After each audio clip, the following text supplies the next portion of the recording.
நண்பர்கள் அனைவருக்கும் வணக்கம். எதனால் இந்த பதிவுன்னு உங்களுக்கு எந்த சந்தேகமும் வேணாம், நானே சொல்லிடுறேன்.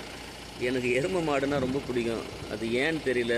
கம்பரம் எருமை நிறைய இடங்களில் பெருமையாக, அதாவது உழவு நிலத்தில் ரொம்ப களைப்பாக போயிட்டு குளத்தில் குதிக்கும் பொழுது அங்கே கொக்குலாம் பறந்த காட்சியை கம்பர் பதிவு செய்கிறாரு. சங்க இலக்கியங்களில் ஒரு பையன் எருமை மேலே உட்காந்துன்னு போகிற காட்சி, எருமையின் பால் ரொம்ப இனிமையாக இருக்குன்னு 3000 வருஷத்துக்கு முன்னாடியே பல பதிவுகள் இருக்குது. என்னமோ தெரியல, அது கருப்பாக இருக்கிறதுனால அது மற்றவங்க யாருன்னா எருமைன்னு சொன்னால் நமக்கு கோவம் வருது. எருமை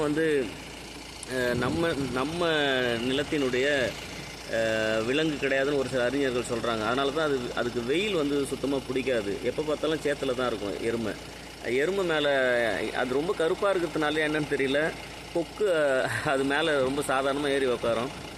அது வெள்ளையாக இருக்கிறதுனால தான் இது அனுமதிக்குதான் நம்மளுக்கு தெரியாது. கொக்கு இருக்கிறது அது தெரிஞ்சு ரொம்ப கேஷுவலாக அவரும் நடந்து போகிறாரு. இப்படி எருமை பற்றி நம்ம 1000 விஷயங்கள் பேசிகிட்டே போகலாம். அவ்வளோ பெருமைகள் இருக்குது. மக்களே, உழவர்களையும் எருமையையும் பிரிக்க முடியாது. கேரளாவில் எருமை மாட்டுக்கறி ரொம்ப ஃபேமஸ்ஸு. சிலர் மாட்டுக்கறி சாப்பிட்றதுனால அவங்கள தப்பாக நினைக்கிறது அது ரொம்ப தப்பு. மற்றவங்க உணவு பழக்கத்தை நம்ம கிண்டல் பண்ணக்கூடாது. சீனாவில் பார்த்திங்கன்னா பன்னிக்கறி ரொம்ப ஃபேமஸ்ஸு. நமக்கு பிடிக்கலன்றதுக்காக ஒரு விஷயத்தை அதை சாப்பிட்றவங்கள நம்ம தப்பாக நினைக்கிறது அது அறிவுக்கு அப்பாற்பட்ட விஷயம். அது நீங்கள் அறிவோடு ஒரு விஷயத்தை அணுகணுன்னா மற்றவங்களுடைய உணவு பழக்கத்தை நம்ம கிண்டல் பண்ணக்கூடாது.